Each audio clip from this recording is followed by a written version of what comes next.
আমাকে বিয়ে করবে আমলকি? শরীর দিয়েছি বলে মনে করো না, মন দিয়েছি। বিশ্বাস করো আমলকি, আমার কোনো অভাব নেই, আমি তোমাকে রানী করে রাখবো। আমাকে বিয়ে করার স্বপ্ন ভুলেও দেখো না আবির, বরবাদ হয়ে যাবে। আমলকি, আমি বরবাদ হতে চাই।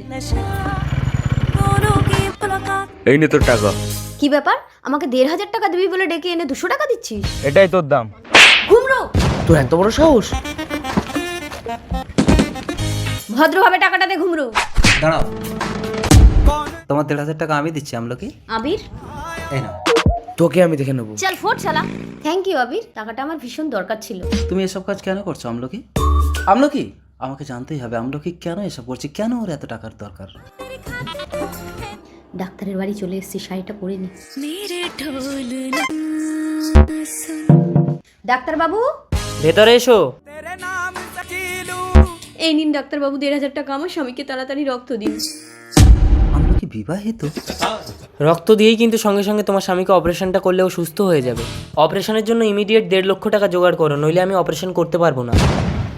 1.5 লক্ষ টাকা? আমলকি, আমরা তো ভীষণ গরিব, এতগুলো টাকা জোগাড় করতে পারবো না, আমি বেশি দিন বাঁচবো না, তুমি আর একটা বিয়ে করে নাও।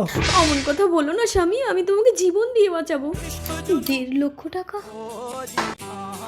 কোথায় পাবো এতগুলো টাকা? আমলকি, আমি দেবো তোমাকে 1.5 লক্ষ টাকা। এ কি আবির, তুমি আমার পেছন ছাড়ছো না কেন? আমি তোমাকে বিয়ে করতে পারবো না, আমি বিবাহিত।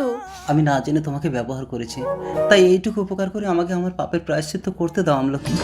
আজ থেকে তুমি কোথাও যাবে না, কোনো খারাপ কাজ করবে না, আমি তোমার স্বামীকে সুস্থ করে ঘরে নিয়ে যাব অপারেশনের পর। ধন্যবাদ ডাক্তারবাবু, আমি একদম সুস্থ হয়ে গেছি। এই মানুষটা সময় মতো সহযোগিতা না করলে আমি তোমাকে সুস্থ করতে পারতাম না। কে তুমি? আমার স্ত্রী কোথায়? আমার পরিচয় জেনে লাভ নেই, তোমাকে সুস্থ করে তোমার স্ত্রীর হাতে তুলে দিলে আমি নিজেকে ক্ষমা করতে পারবো। চলো ঘরে চলো, যাও, তোমার স্ত্রী তোমার অপেক্ষায় আছে। আমলকি, দেখো আমি সুস্থ হয়ে ঘরে এসেছি। আমলকি, আমলকি, আমলকি, আমার আমলকি কথা বলছে না কেন? এ কি, এ তো পয়জন খেয়ে আত্মহত্যা করেছে। চিঠি? প্রিয় স্বামী, আমি না তোমাকে বলেছিলাম আমি জীবন দিয়ে বাঁচাবো? বিশ্বাস করো স্বামী, তোমাকে বাঁচানোর জন্য আমার শরীর বিক্রি করা ছাড়া আর কোনো উপায় ছিল না। তাই আর আমি এঁটো ভোগ ভগবানের সেবায় লাগাতে চাই না স্বামী, আমাকে ক্ষমা করো। আমলকি।